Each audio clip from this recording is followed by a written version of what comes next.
Hello,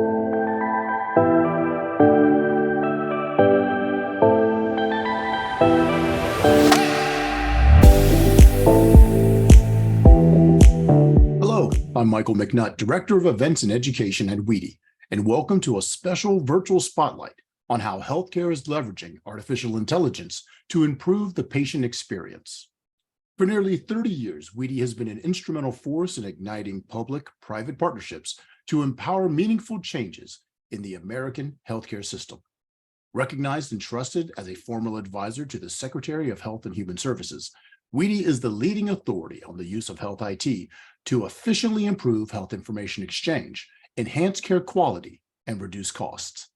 With a focus on advancing standards for electronic administrative transactions and promoting data privacy and security, WEDI has been instrumental in aligning the industry in an effort to harmonize administrative and clinical data. Today, we welcome healthcare leaders, educators, and patient advocates to share their insight as we look at the benefits, challenges, considerations, and the future of AI and its involvement in the patient experience. Our first speaker is Dr. Rebekah Angove. Dr. Angove is a public health professional and leader in patient engagement. As Executive Vice President for Research and Evaluation at the Patient Advocate Foundation, Dr. Angove's work is focused on strategically expanding PAF's patient-centered research portfolio. She serves as the director of PAF's Patient Insight Institute, leading efforts to integrate the patient perspective into all aspects of healthcare, while building evidence around the patient experience of social needs and digital health to support healthcare transformation, direct service improvement, and policy recommendations. Dr. Angove, welcome to WEDI. Thanks for having me. All right, so we'll get started today just telling you a little bit about who we are. Thanks for that wonderful introduction. So I am with the Patient Advocate Foundation. We are a nonprofit organization that focuses on providing social and financial needs navigation services and direct financial help to patients with chronic or complex diagnoses. We serve about 150,000 patients a year, and through this work, we really realized that we serve a large group of patients that had a very, I guess it's not unique since there's so many of them, but had a very specific viewpoint of healthcare in America. And we actually built the Patient Insight Institute to take what we're learning every day from working with patients and integrating that into policy, research, and healthcare transformation initiatives. So thanks for having me here today. And we're going to talk a little bit about the work that we've done in digital health, but specifically around AI with our patients.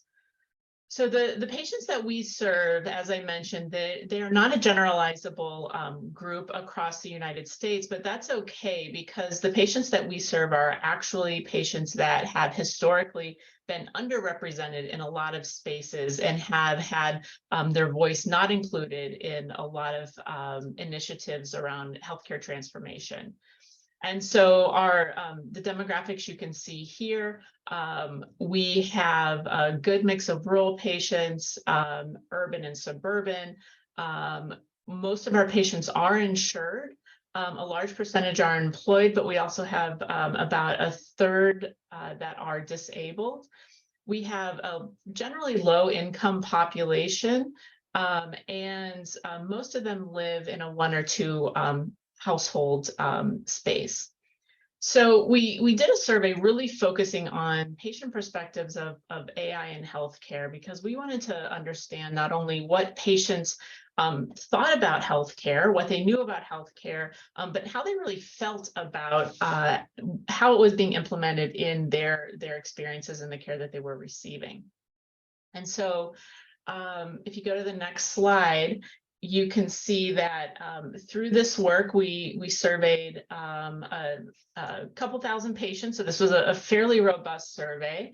And out of them, about 55% had some knowledge of artificial intelligence and its use in healthcare. And so what we're finding is that patients know a little bit about AI, but then when you dig in and you ask them a little bit more, most of them say that it's not being used on them, which we thought was really interesting. They know that it's being used, but we asked them, so have you seen this? And only 12% said that they saw it being used over the course of their care. So we dug in a little more in this survey, and we asked questions around bias. And you hear about bias a lot in the media, and when you're thinking about technology, and especially now that equity in healthcare is such a widespread idea and talked about a lot. And there was really a mixed bag around how our patients felt about bias in AI technology. And if you look at it, most thought it was less bias. About a quarter thought it was the same, and then about a quarter thought that it was more biased based on treatment recommendations versus just having the provider alone. When we kind of look at the interpretation of this data point, and it's just one, but I really think that this speaks to some of the distrust that we're seeing across the healthcare system, and patients' real desire to have, dare I say, an objective or a supportive system in place to get care that is unbiased. So we'll come back to this idea of trust in a couple of minutes. So when we asked patients around their comfort, so we know that patients think AI is being used in healthcare. We know that patients don't think it's being used in their care, which I think most of the audience here knows that that's probably a misconception from patients. And we know that patients think that AI in healthcare can be more biased or less biased. So we said, okay, you don't think it's being used in your care. How comfortable would you be with some of these different applications of AI? And we were actually a little bit surprised by our results. So the most comfort came from AI flagging clinical or medical errors. So being used in EHRs and being able to flag some of these errors. And this looks like a really big bar, but it's only 60%. So that means that 40% of patients still did not feel comfortable with AI being used even in flagging medical errors. And you can see how the comfort goes down from there. You can tell that from this sample, patients really are not very comfortable with AI making a diagnosis. Being used as a virtual nursing assistant, a chatbot or somebody to help in care, even providing treatment recommendations, right? So not necessarily a diagnosis or a final treatment, but a treatment recommendation. So it's interesting to see on this slide all the different spaces where there is, I think, overall discomfort in some part of their care being overtaken, if you will, by AI. And I use that word intentionally because that is, when we talk to patients about it, that is what it feels like to them. It feels like their care is going to be less individualized. It's going to be less personalized to them. Even things like improving clinic workflow in the patient experience, you can see that's less than 50% of people are comfortable with that. And those are technologies that health systems are heavily investing in to really engage patients in their care. All right, so we then asked a question, really trying to get into some of these feelings of comfort and perception of AI. And we looked at this from the perspective of AI being involved in care and how strongly a patient agrees with some of these statements. And so if you look to the right, everything that has kind of the orange bubbles, those are the patients that tended to agree with statements that prioritized human decisions more than AI, or human interaction more than AI. So things like, I prefer human care as opposed to AI. I trust human decisions more than AI. AI does not understand my personal goals and needs. So again, that idea of really wanting personalized medicine and individualized care that they just feel cannot be gotten from an algorithm, from a computer, from machine learning ways of doing healthcare.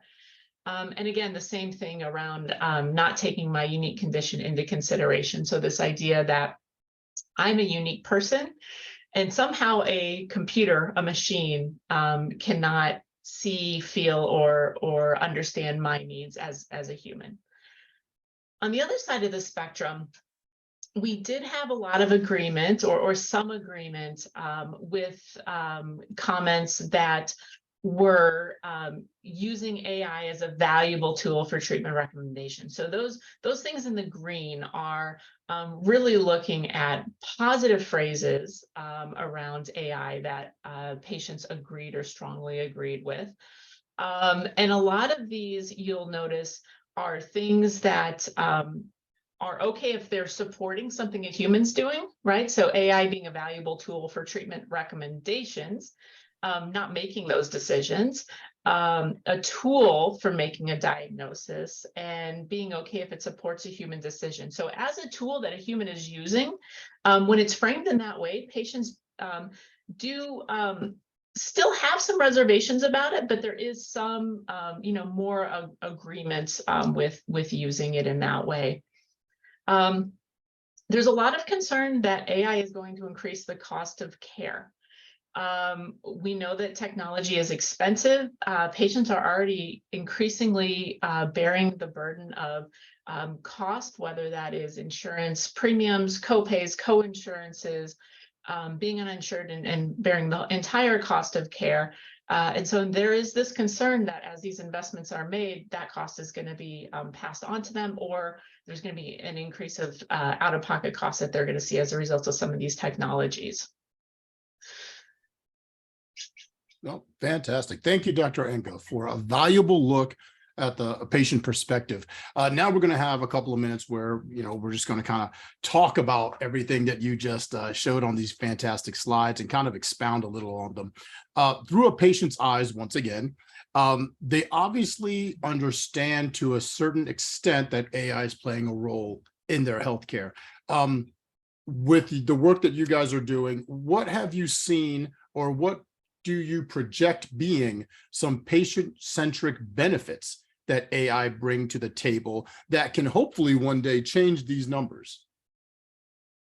Yeah, it's a really great question. I think we all have the same goals in healthcare, whether we are creating new drugs, creating new technologies, or serving patients day in and day out. And those are really increasing trust. Right. So AI evolves and is seen as a tool and an effective tool for helping with diagnosis, reducing errors, making treatment decisions, communicating with patients.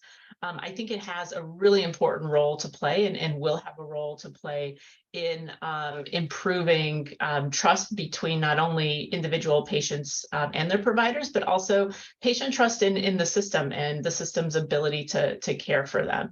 So I think that's number one.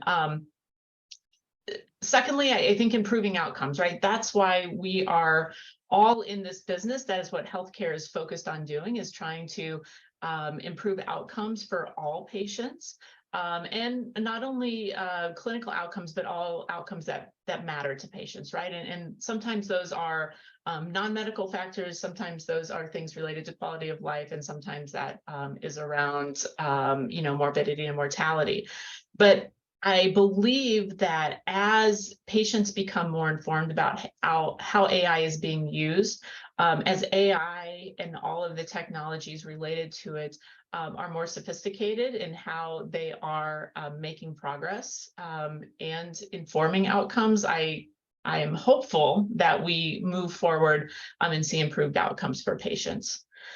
The last point and kind of positive place that I see AI supporting is in reducing costs. Now, I know that goes against what the concerns and the fears that we heard from our patients, but my hope is that there's a real opportunity to leverage AI, whether that is in supportive systems of, diagnosis, whether that's taking over things that we had to staff, whether that is, finding more effective ways in a billing cycle, right? There's so many ways that AI can support the infrastructure and the systems that are happening in healthcare, that I would love to see this translate in reduced costs.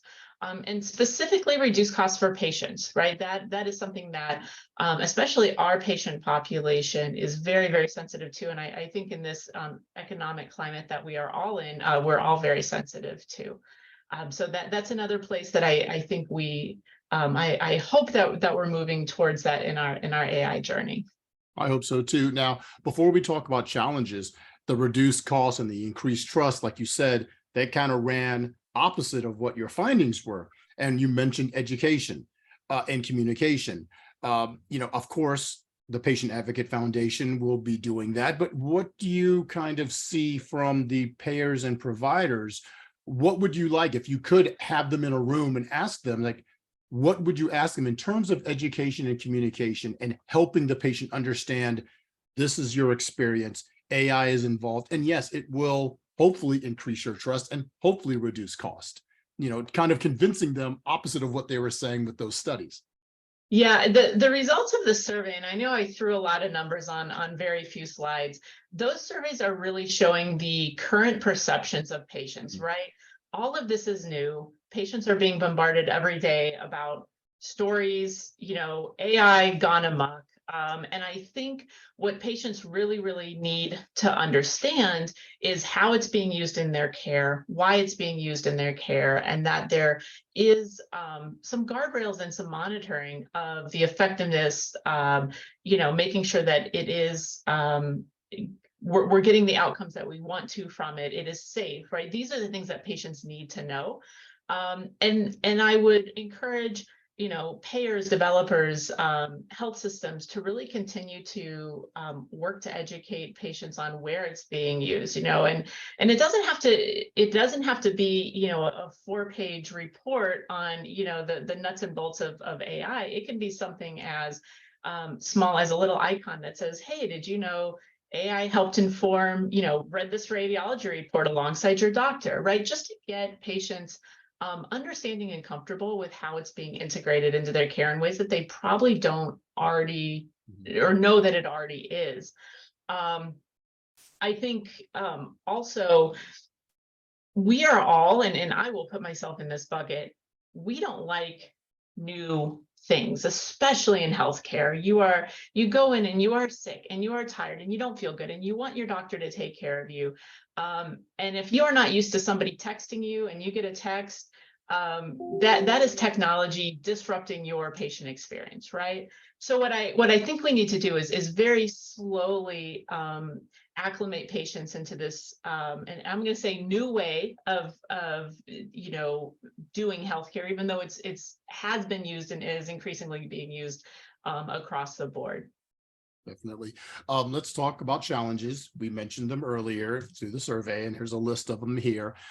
Is there anything that you didn't address in the previous slides concerned over increased cost, the biased output, and we'll kind of go a little deeper into that later. I love the last one, perceptions driven by media and sci-fi. Darn you, sci-fi. Well, I'm going to start there. So I hope the data didn't come across as negative. I think it's realistic about how people, especially people that don't have exposure to the inner workings of healthcare and health technology, how they're really perceiving this. So let's start at the bottom. People are being, I won't say bombarded with, because I'm not sure if it's my online algorithm that I get bombarded with it just because I've Googled it, right? So there's AI working in the background already. But people are seeing more and more stories about AI, whether it is, facial recognition, or I mean, they're everywhere, right? And they're next to pictures like iRobot and Skynet. yes, exactly. And so this sci-fi, dystopian future is what pops into people's head when they hear AI, right? A lot of people don't even think, oh, that text I got after my encounter is actually, driven by or enhanced by machine learning and AI, right? Like, so there's lots of spaces. We just need to work on helping people understand what it is and what it isn't. And yes, the sci-fi media is absolutely not helping, because clicking a headline is what we do now. I think another space that I would love to talk about the challenges is some of this idea of like these black box algorithms, right?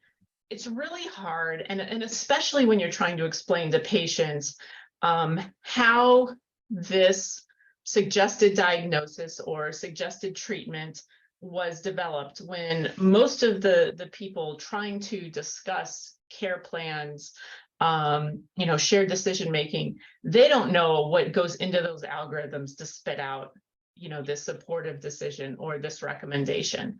And so I know that's a challenge on the health technology end, but it's also a challenge for providers when you have patients sitting in your office saying, well, why did the computer say that? And doctors aren't equipped to answer those types of questions. So when we think about training, some of that needs to be training providers on how to discuss this with patients, which I don't think there's a lot of either. Mhm. And I think the last thing that I'll just highlight on this list, there is a fear, and I will call it a fear, in this world where everything is automated and texting, and you scan your own groceries, and you talk to chatbots all the time. Patients want to feel like they have a personal connection with their provider. They want to come in and they want to feel like there is this person I have a relationship with that hears me, that understands my needs, that helps me, get to a treatment plan. And I think this is one of the last places where people want this automated. And there really is a fear that somehow this technology is going to get in the way or replace human interaction. And I think that's something we need to be really, really sensitive to. We know that all these digital solutions are great at increasing efficiency. They can do these rote tasks, but they can't replace people. And I think there's a real concern, kind of that gut level, ooh, I don't like this, comes from that place when we talk to patients. Yeah. Along with the challenges you just mentioned, there's also one I'd like to point out and kind of let's discuss briefly. I want to address health disparities that are referenced on that list, the bias. Those who work with health equity issues and social determinants of health data oftentimes express concern about the use of AI in addressing care for underrepresented populations.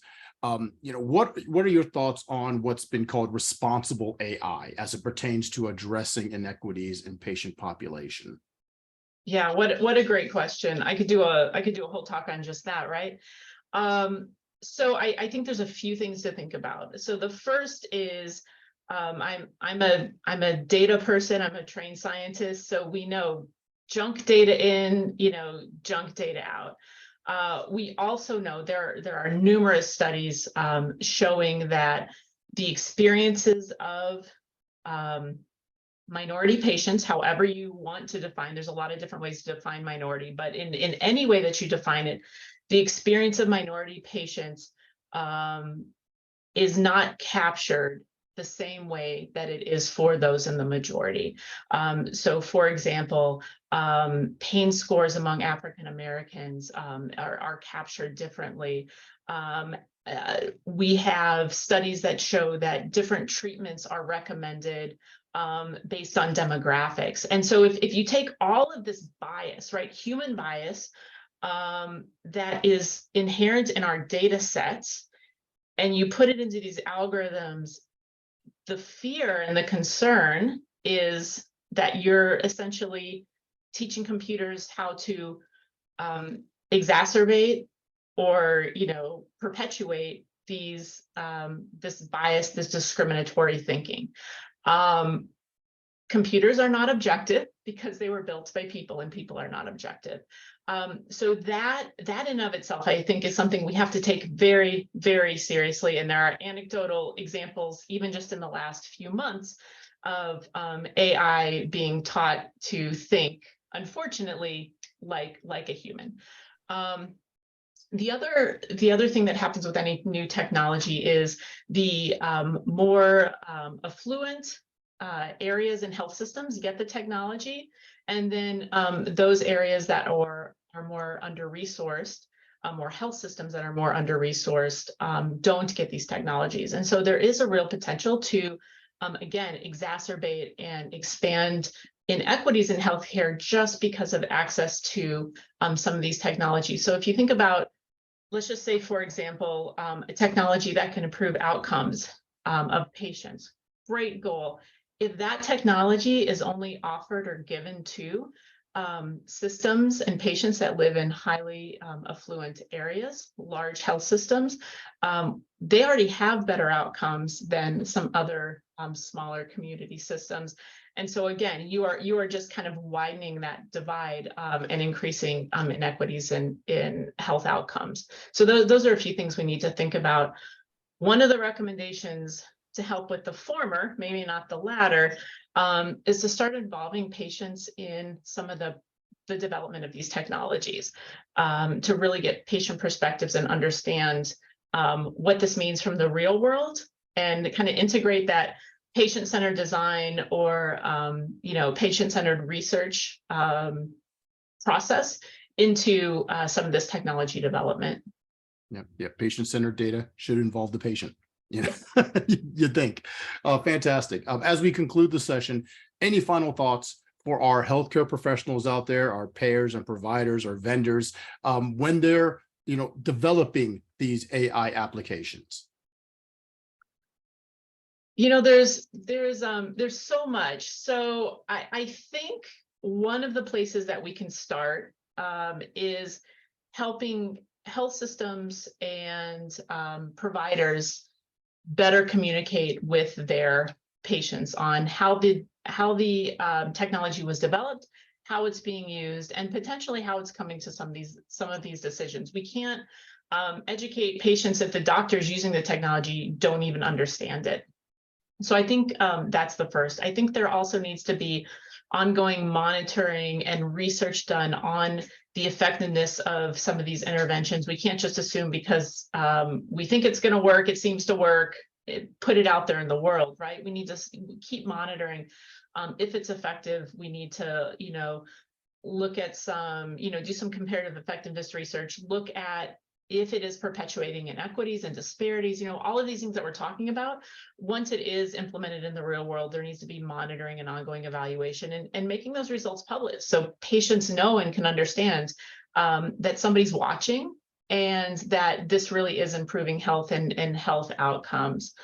And then I think my last thing would be just let's get a little better about that black box of how it works, because I think that's really going to be important into explaining to patients, not only how AI was involved in your care, but how some of those decisions are being made. And it doesn't, you don't, again, we do not need, entire semester course that every patient goes through to explain to them the nuts and bolts of AI. Too much detail can be distracting, but there needs to be enough so patients can understand the hows and whys of some of these supportive systems influencing decisions and based on their, for their care.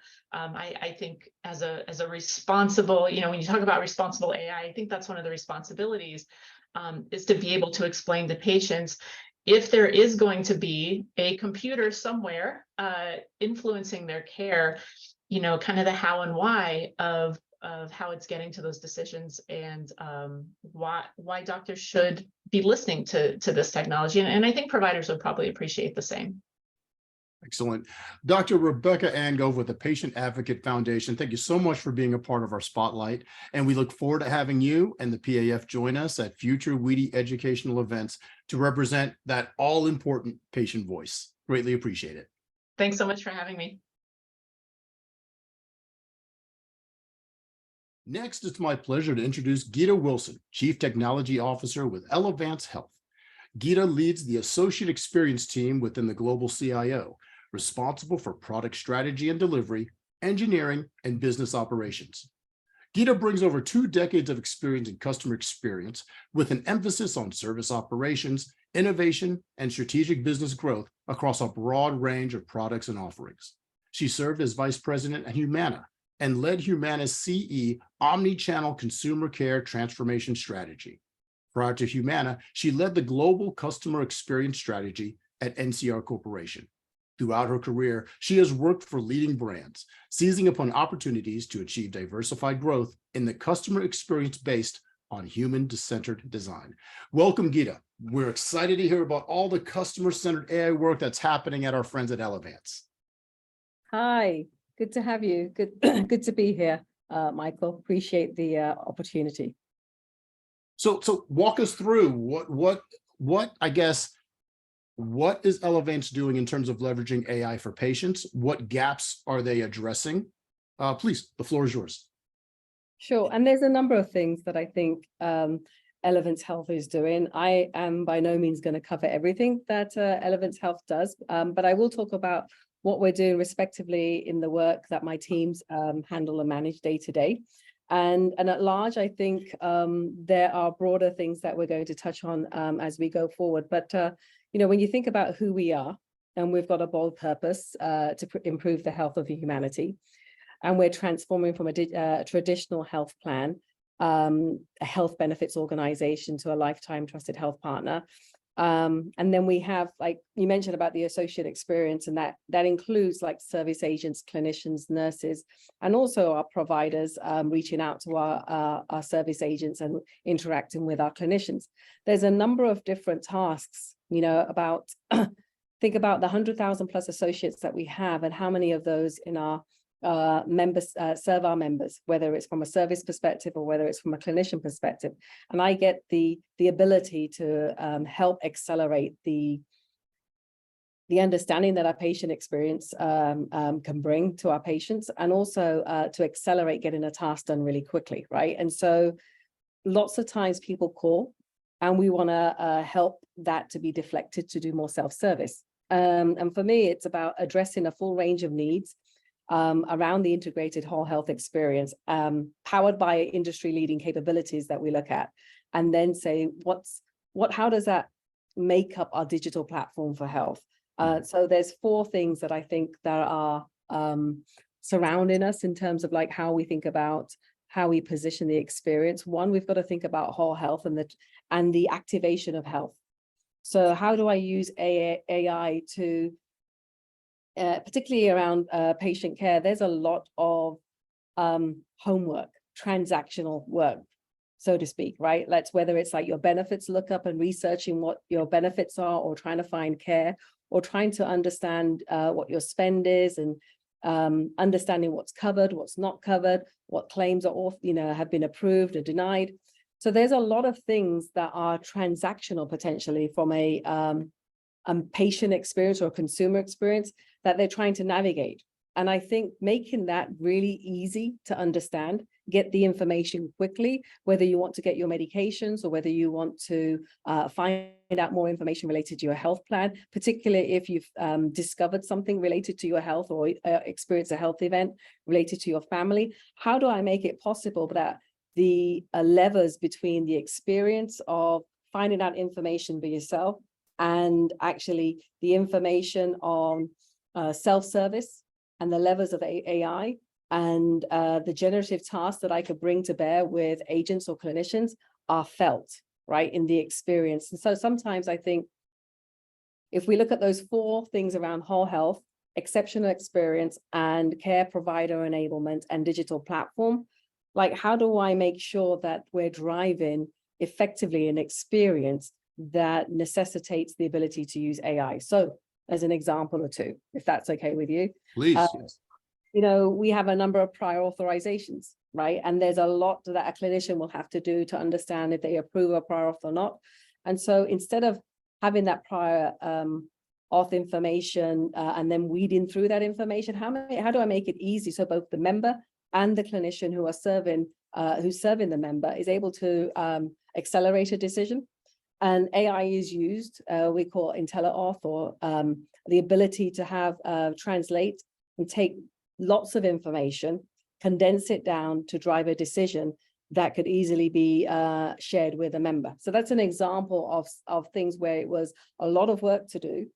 And then how do I condense it so that an individual will be able to receive what they're looking for very quickly, whether it's either relayed through an agent or whether I provide it in a self-service fashion as well. I think the second part, how do I take things that are very mundane tasks in terms of questions and make it so that, one, I can reduce the effort that a member or a patient engages with. And I think, quick questions or quick answers related to your benefits. We've deployed chatbots. In 2020, we at the early cusp of it, we had hardly any. Today, I would say that it effectively handles more than 10% of my volume. And I'm like, that's just going to increase. So it's answering questions, quick questions that people used to make calls for that they don't have to, right? And at the place where we get, where it needs to be a little bit more deeper, they have the opportunity to take that chatbot and navigate quickly and seamlessly to an agent, right? Whether it's through chat.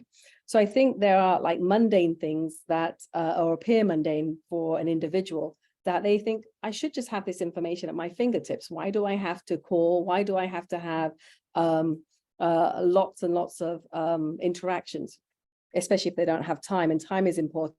So I think AI in the sense of making it easy as you're having a conversation with us to say, let me do that quickly through an AI chatbot. The other way that we're doing it as well is through, meeting you where you are as individuals, right? So for example, if you're calling us, as an example, you want to speak to someone and you want more detailed and in-depth conversation related to your health. Let's take, for example, someone's going in for knee surgery. I described like IntelliAuth would give like a prior authorization decision, a quicker decision.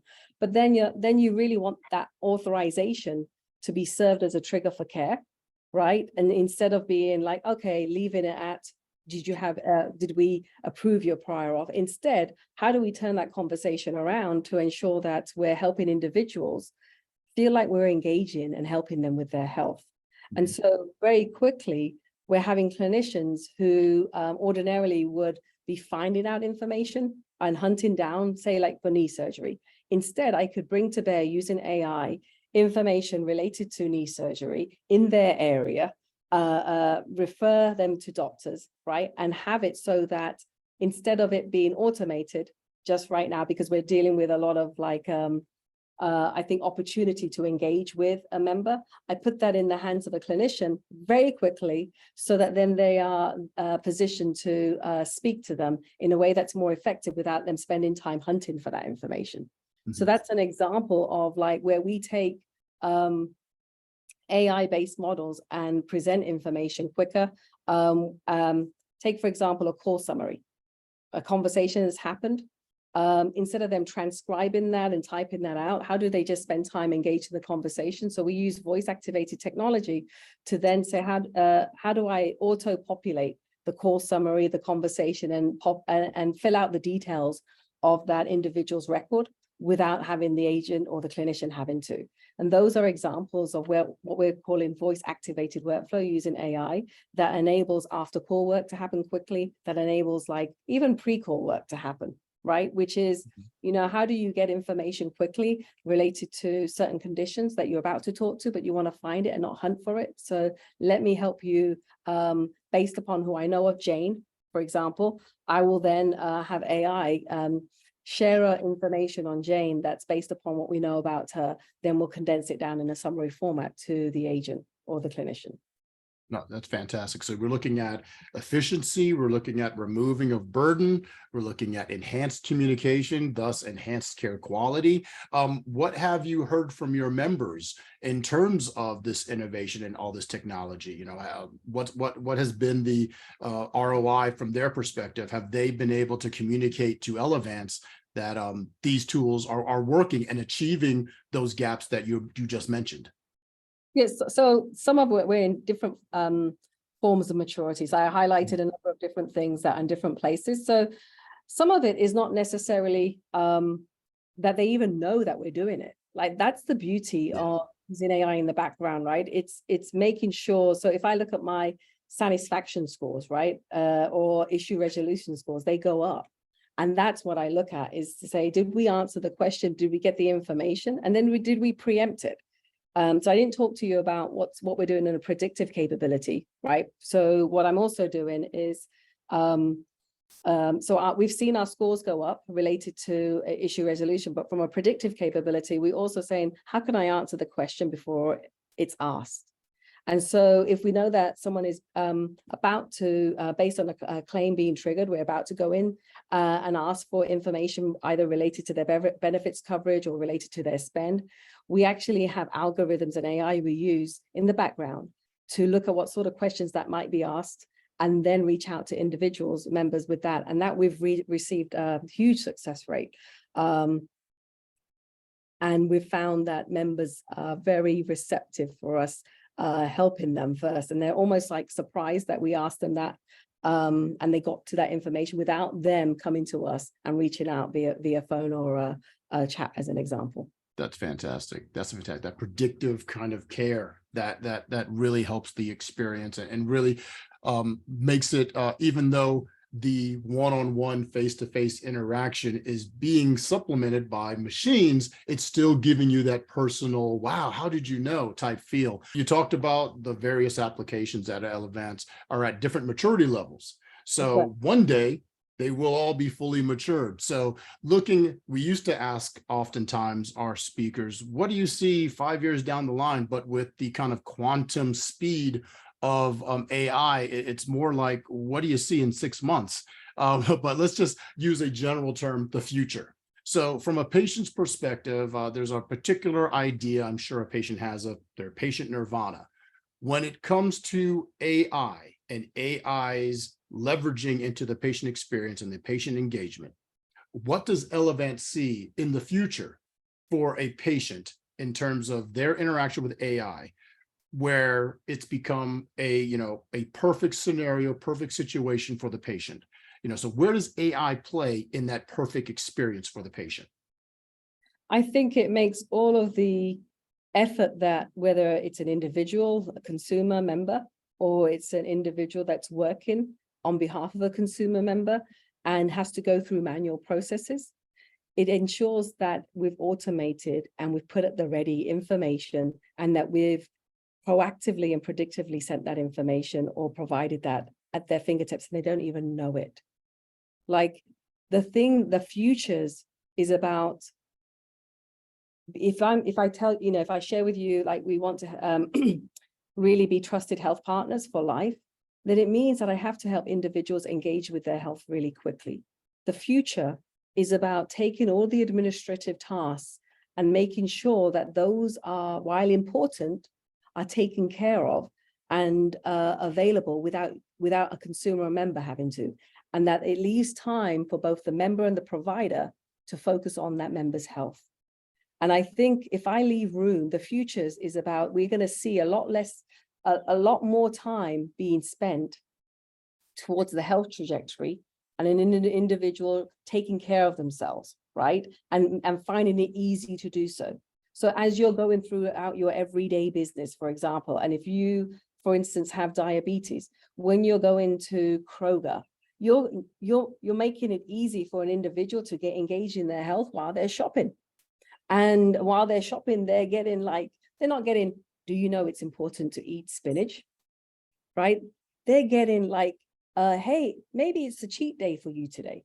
We know that you've had, we know you've been on your care plan has been good, but maybe today's a cheat day. That's a different level of engagement that we do today versus providing only health information. I think the futures is really about autonomizing for an individual, empowering them to take charge of their health.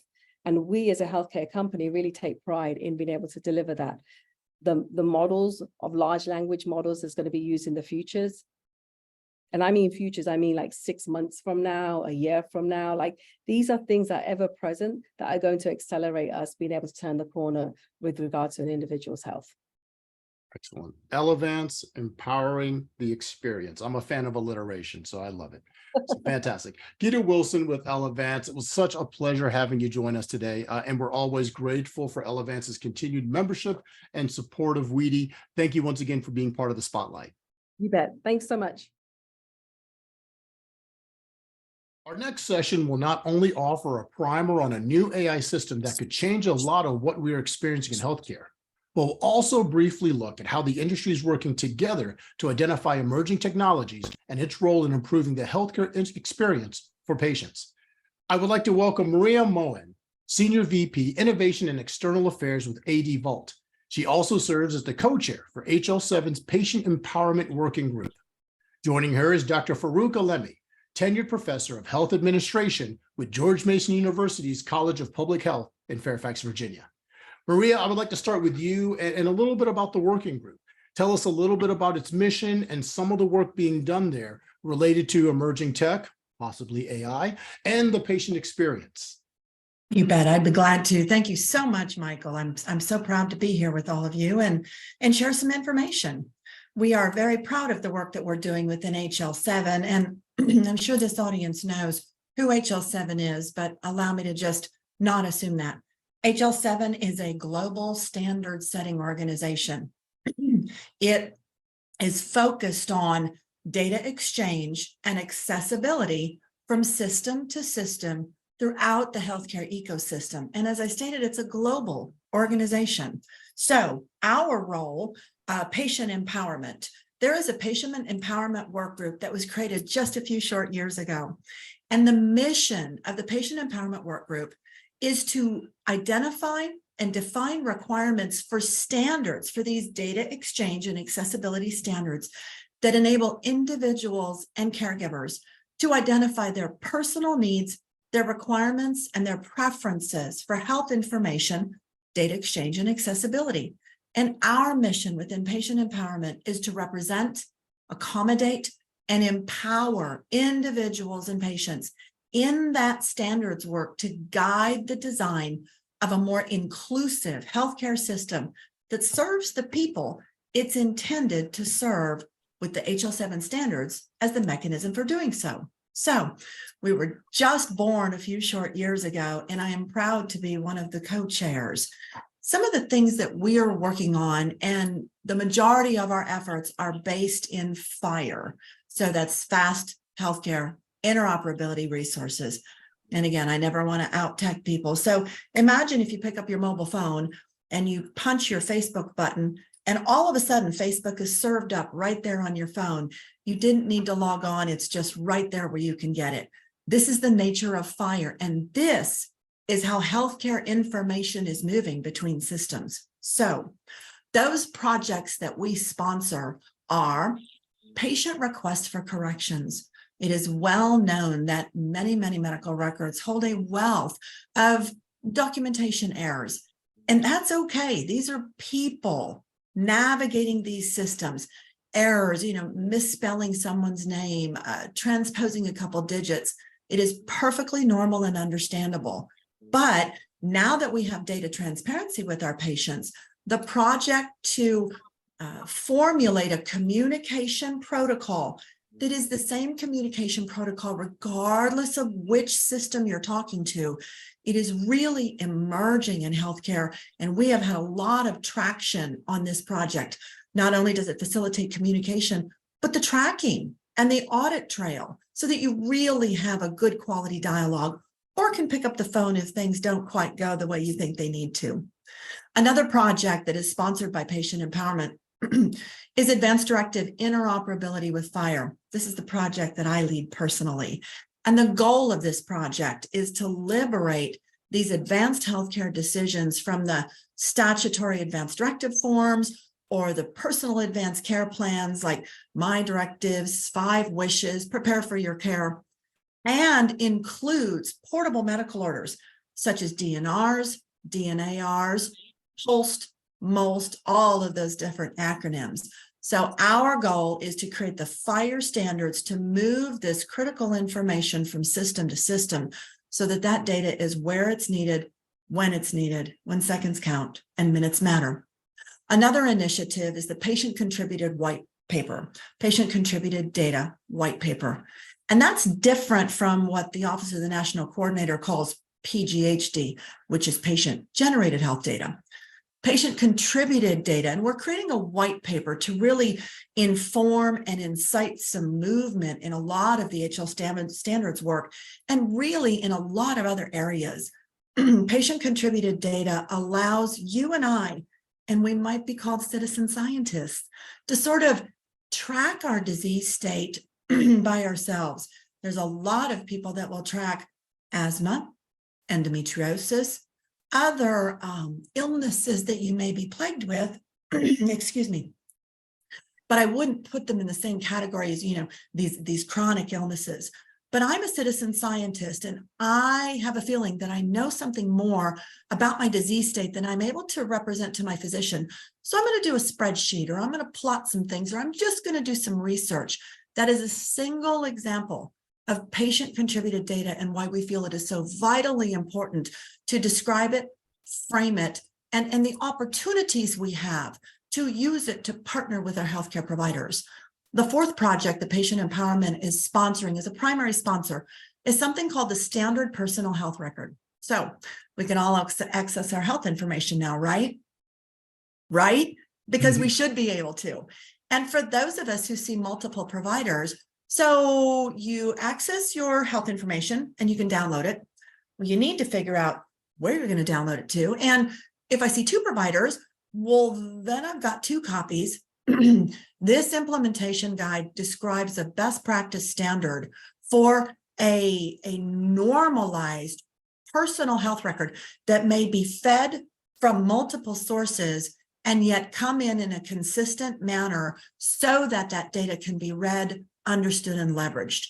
There are 5 projects that we co-sponsor: international patient access, problem-oriented health record, personal functioning and engagement, smart health cards for vaccine and testing, and the only non-FHIR project that we recently co-sponsored was the ePulsed CDAIG. So before FHIR, there was CDA, Clinical Data Architecture. So I went as quick as I could. We're a very busy group, and I hope that was helpful, Michael.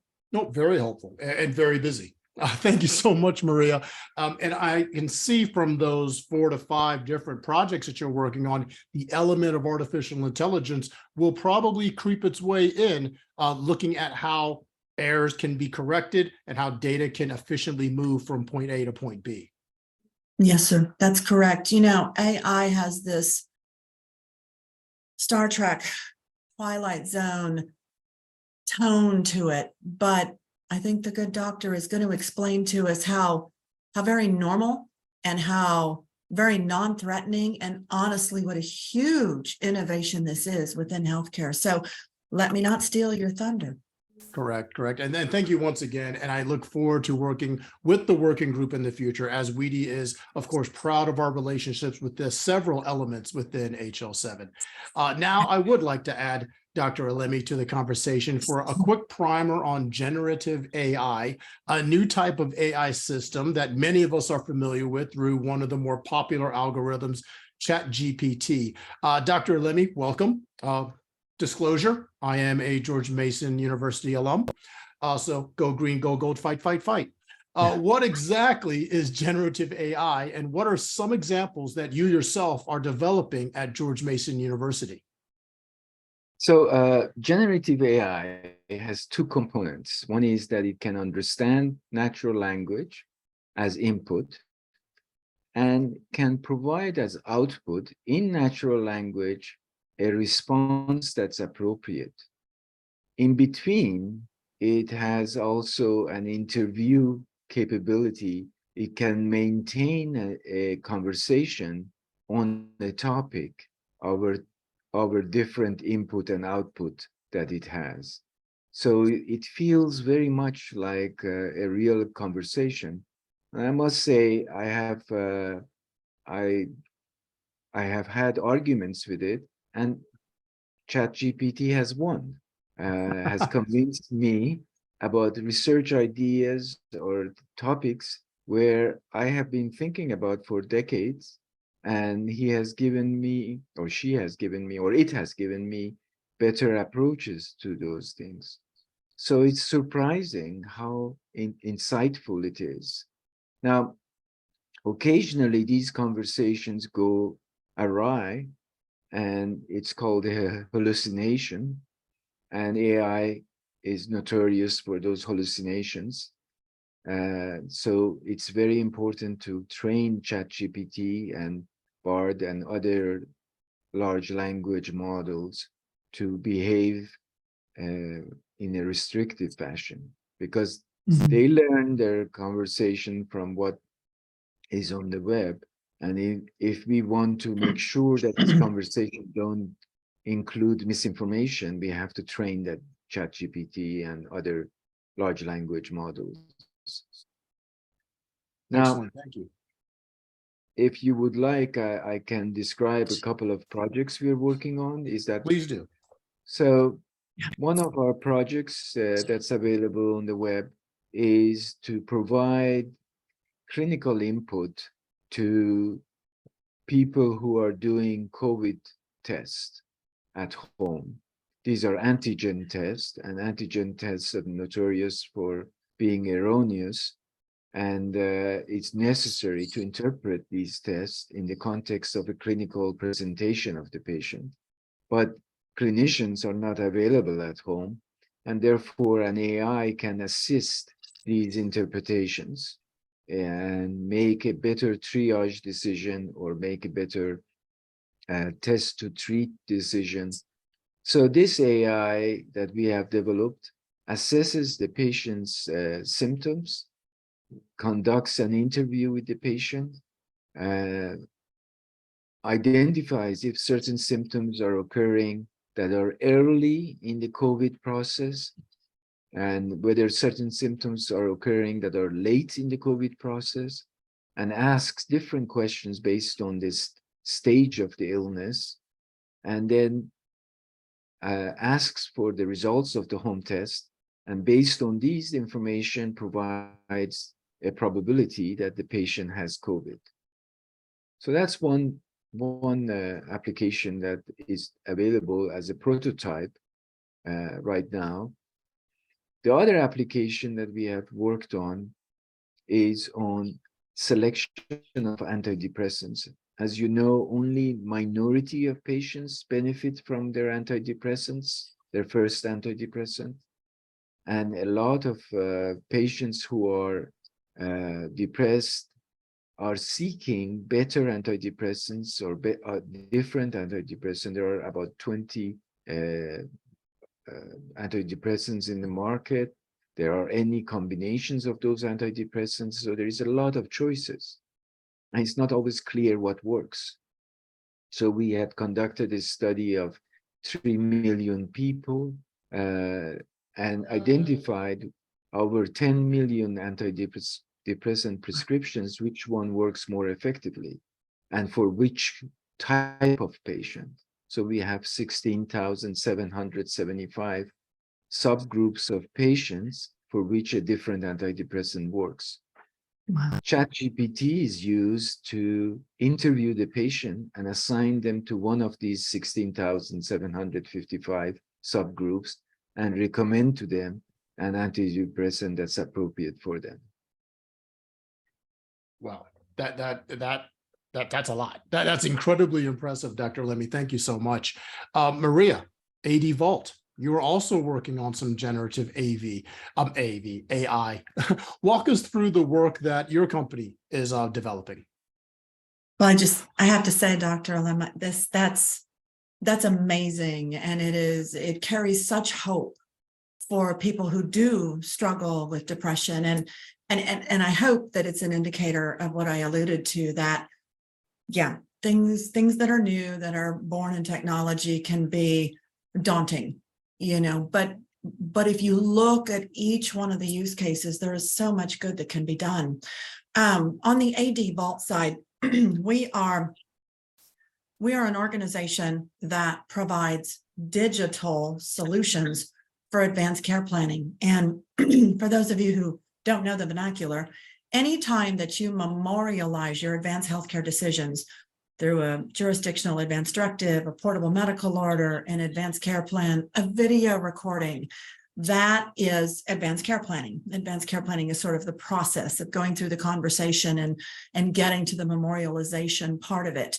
And so we are a purely digital application. We're also interoperable.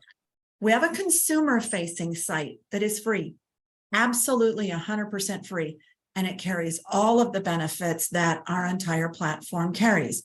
That's what I'm going to get back to on the AI side. We also have a clinician-facing platform, and there are aspects of that clinician-facing platform that this AI is currently serving as well. We also have all of the rest of the plumbing connecting to EHRs to deliver those documents, connecting to health systems, member portals, the whole works. We were born 16 years ago, long before people were putting peanuts in their Coke. And we spent 4 years doing the research, and then we launched a web-based platform. Now, there is a delicate tipping point between taking what people know and understand and yet moving along with technology. And COVID-19 changed the world that we live in. So we decided that we were going to refresh our web-based platform.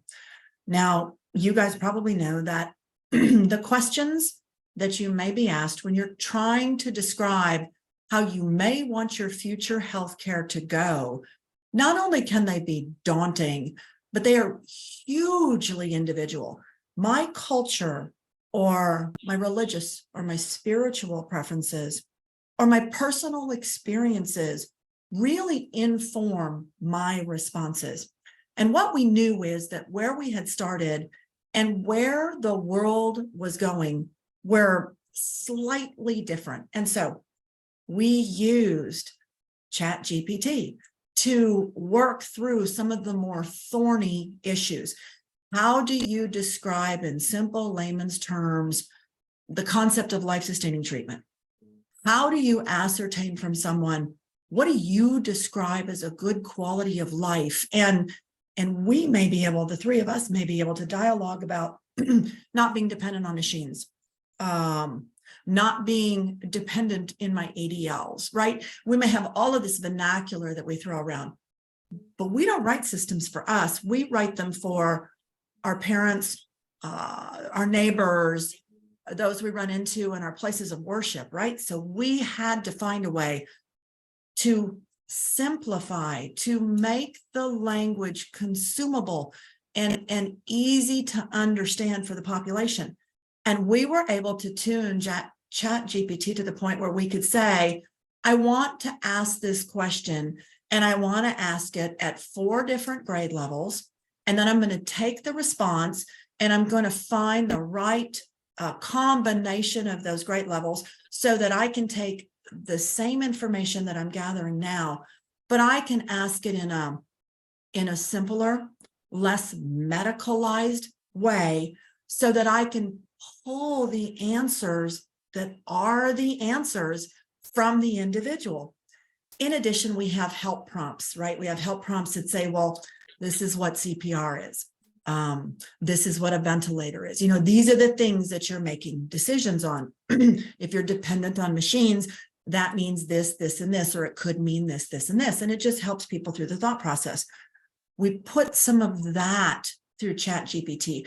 How would you deliver to a person of this age or a person at this grade level this kind of knowledge? And what it returned was insightful, and it didn't use a bunch of words. It was very efficient with the words it gave us back, but it was so instantly recognizable, and we were enchanted by what we brought back, and we're very, very excited to release that information. Even such things as, what do you like? Let's say that you had a future event and you weren't able to communicate with your care team.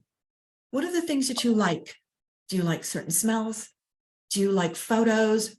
Do you like sports in the background? Do you like sunshine on your face? Now let's flip that. What are things you don't like? What are you fearful of? And again, some of the most simple concepts that are so critically important when you're receiving care, these are the things that we put through. And the results were just very exciting. I'm going to give you one more example of where we have leveraged. And Dr. Alemi, you referred to NLP. There's an organization out there, a coalition that was formed as a result of a paper by NASM, National Academy of Science, Engineering, and Medicine. I always have to get that right, so I have to count on my fingers, bear with me. But they released a document talking about the quality of care in nursing homes. And the Moving Forward Coalition was born. And the Moving Forward Coalition, funded by the John Hartford Foundation, is coming up with a way to find out from residents of nursing homes these exact same things, these goals, these preferences, these priorities. And so what we did is we took just the responses, absolutely completely de-identified for 10,000 people. And we're working with a group at Columbia University who has doctoral medical students who are specializing in NLP, National Language Processing. And they are running through what normal people like you and I wrote and documented, and they are coming up with categories that these responses fall into, and we are going to use that to inform the questions that we ask people when they admit into nursing homes. So, what is important to you? And it's always good to have some prefab information. You can't believe how important music is.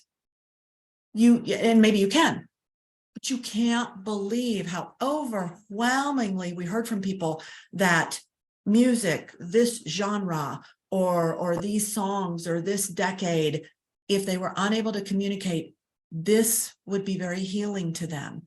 The learnings have been incredible. And the doctoral candidates, every time I see them, they're jumping up and down in their chair. It's the first data set from real people, not clinical data out of an EMR, but real authentic voice that they've ever had a chance to put through NLP. Now, you just can't be afraid of AI after hearing some of these case studies. No, and that's fantastic. Both of you are really focusing on and stressing so many different things, but really the common phrase is efficiency that we are finding through technology, through AI, through generative AI, through ChatGPT, a quicker, smoother transition of care, quicker, smoother transition of data. So overall, the patient experience becomes a lot more efficient. I'll go with Dr. Alemi with my next question. What are some additional applications? You mentioned two of them. What else are you planning to work on at GMU, focusing on generative AI? It seems like the sky's the limit almost. And then we'll get into those barriers and considerations afterwards. But what are you looking into? What else regarding generative AI?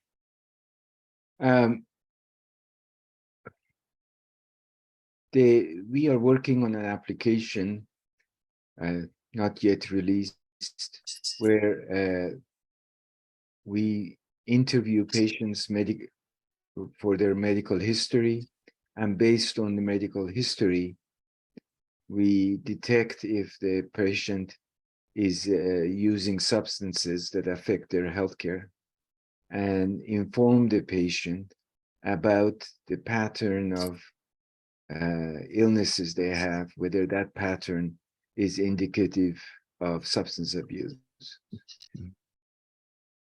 Very, very interesting. And I see from what you just mentioned, plus what you guys were mentioning earlier, it's funny how the idea of technology and AI is kind of this like, science fiction, scared of the robots, but we're contributing a lot of that data.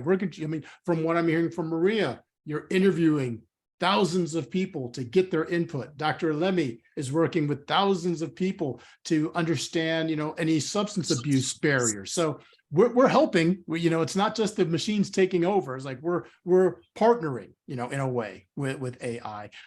Maria, some applications that you see generative AI, perhaps nothing that ADVault is working on, but what do you see down on the horizon of, hey, I think we can kind of throw Chat GPT into that as well? You bet. You bet. And I'm sure Chat GPT won't be the only AI platform. It is gained popularity so quickly. My experience tells me that there will be competitors out there before you can say Bob's your uncle. So I know what I learned from our work and what Columbia University is learning. And so that's the basis from which I give you this estimate.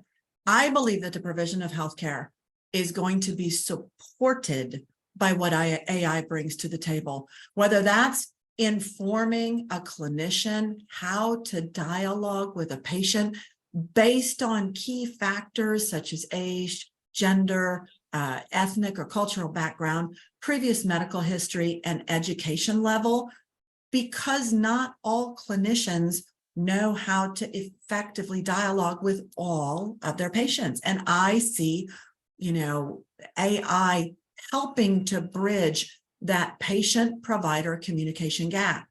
I also think that it can act as a second opinion to clinicians by triangulating information like only technology can do that might bring about new insights or clarify that the preferred treatment path that they thought that they were going to walk down is the right treatment path based on all of the data that the AI can pull together, or maybe suggest some alternatives and augment the clinician's path.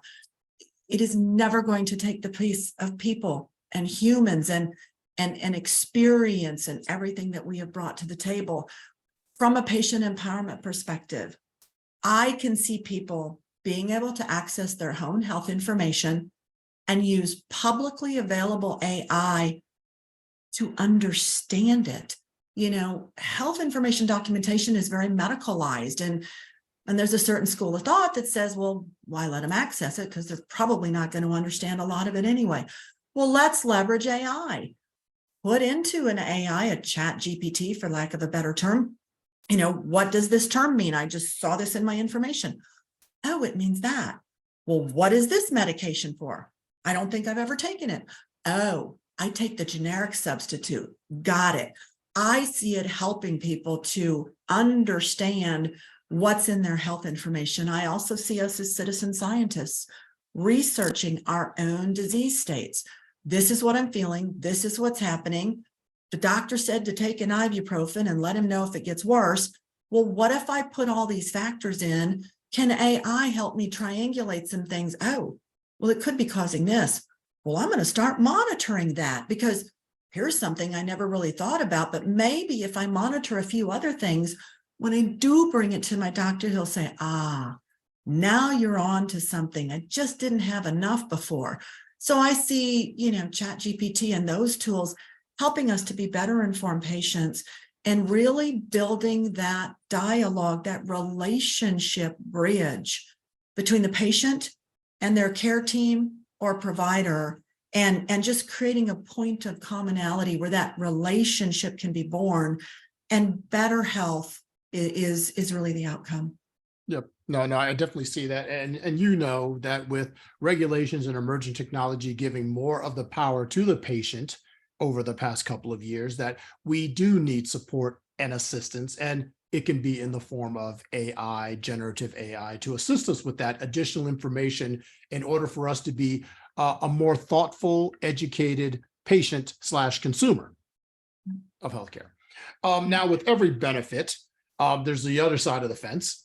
Let's talk about the potential challenges and considerations that the healthcare industry needs to prioritize in order to find that common ground between, wow, we have some great new technology, great emerging technology, we're advancing better than ever before, but then we also need to be responsible and ethical with that technology. So let's take a couple of minutes to discuss the need for responsible artificial intelligence. We'll start with Maria and then go with Dr. Alemi. Thank you. There's always bad actors to be concerned about, right? And in the world of interoperability, we spend a lot of time in the world of security. So, a person wonders, if I feed all of this information into this platform that helps me understand, that brings highly technical medical concepts into a world that I can consume and digest them, what happened to all that data? Right? Where did all that information go? And did you track my IP address? And do you know where I am currently? So I'm always worried about security. And I'm worried about people who use any tool to do more than augment what they already know and what they're already trying to do. I think generative AI needs to be an adjective to the noun of me. It shouldn't replace me, and I shouldn't lean too heavily on it. Those are a couple of points that occur to me, but I really want to hear what Dr. Alemi has to say. Dr. Alemi, your thoughts on, the considerations and concerns and challenges with generative AI, with the patient in mind. The generative AI reflects the society, reflects the science, the published science, but the society and the published science have biases, and these biases are now baked into generative AI.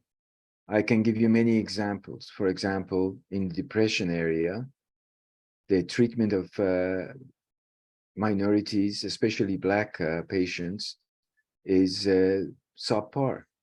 And many Black patients don't actually participate in treatment. Only 37% of patients with major depression who are African American participate in treatment.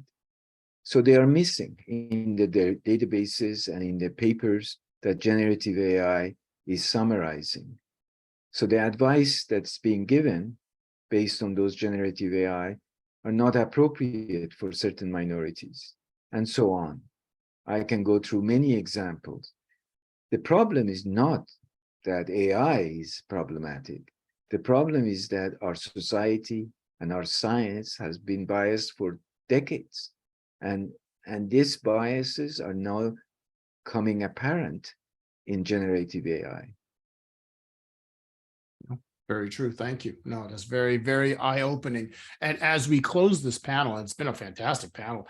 I always ask, or I have asked in the past, what does healthcare look like in a decade, in 10 years? But, with AI, with emerging technology throughout healthcare, 10 years is now 1 year. So really, what do you see? And we'll start with Dr. Alemi and then go with Maria. How do you see, in terms of the patient's experience, and we always talk about ADVault, the patient nirvana, how close would we get to the patient's nirvana, the best possible outcome for them in the next year, 2 years, as it pertains to the use of artificial intelligence? Mm-hmm. In all of the work that we are doing, AI is used direct to consumers. And the results can be fed to the clinicians afterwards. But AI is now direct to consumers, and it is far superior in its advice than clinicians. So, for example, in terms of recommending antidepressants, our systems are 17.5% more accurate than average clinician in the United States. Now, what does it mean when you go directly to consumers to provide clinical advice? That's really groundbreaking and very different system of care.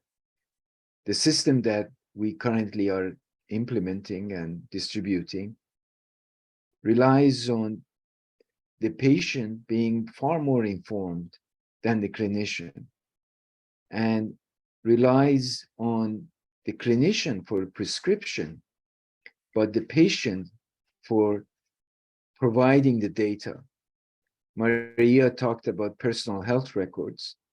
No clinician has a complete personal health record of the patient. The only one who does it is the patient. So an interview with the patient about their medical history would take a long time, maybe 20 minutes, maybe 30 minutes. And that interview is not possible in a clinic. So we are doing the interview outside the clinic on the internet, and then the patient uses his priority to inform the clinician. And yes, we will use HL7 to send the information to the clinician. The clinician receives this information that is very detailed, that is reasoned, cited by studies that have shown what is most effective for these types of patients. Then the clinician has a choice. They can say, well, AI is wrong, or they can say, yeah, AI is right, and I'm going to write this prescription for this patient. And that conversation between the patient and the clinician, now supported by AI, is the goal of this intervention. Excellent. Maria. I mean, I like the vision that he painted. I think sometimes that there is a chasm between a patient and their care team, whether it's a basis of understanding, whether it's built on omission, because sometimes we don't tell our doctor everything. I think that there's a chasm. I see the positivity in AI being able to close that chasm. If I can use it to help me understand what my clinician is saying to me or why they've asked me what they've asked, I see that chasm closing. By the same perspective, I would want to make sure that people aren't discarding the knowledge that a clinical professional has, especially like a trusted primary care provider who has known me. And if my PCP recommends something and I go check it out on ChatGPT and they recommend something different, who's to say that ChatGPT is right? My doctor knows that, you know, I have a child who is due to give birth in 7 months. And so my PCP knows that my treatment needs to be informed by my experiences and my goals and my preferences. ChatGPT doesn't have that information. So I see some tremendous positive gains, but I also am concerned sometimes that people will go, well, what do I need my doctor for? I'm just going to put it into the computer. And I'd like us to make sure that when we realize these gains and these efficiencies and the magic that is technology, we always remember that, you know, we should have a human along to temper an uninformed piece of information with the human aspects of what they know about me. But I am super excited about where it's going to take us. Fantastic. We are as well. I just want to clarify a couple of things. One is that our medical history intake is far more rigorous than a clinician does, and the information that the computer has is far more accurate, and the prescriptions made by the computer are more accurate than average clinician in terms of achieving remission for their patients. 17.5% more accurate, as I mentioned. So in the end, the better information is provided by AI. The clinician will be in the loop and will do clinical assessments and will check on AI and will prescribe or not prescribe what AI has recommended. But in the end, the data is available only to the AI and not to the humans, and the clinicians will have to sort this out. Understandable, and still in a very exciting time to be in the healthcare industry and to be a patient, which we all are. Maria Moen with ADVault and the HL7 Patient Empowerment Working Group, and Dr. Farrokh Alemi with George Mason University. Thank you so much for your insight today. We look forward to having you return sometime soon to address the ever-changing healthcare environment and how technology is being leveraged daily to improve and enhance the patient experience. I would also like to thank Rebekah Angove from the Patient Advocate Foundation and Geeta Wilson from Elevance for sharing their expertise as well. This has been a special virtual spotlight on AI improving the patient experience. On behalf of WEDI, thank you very much for joining us. Thank you, Michael.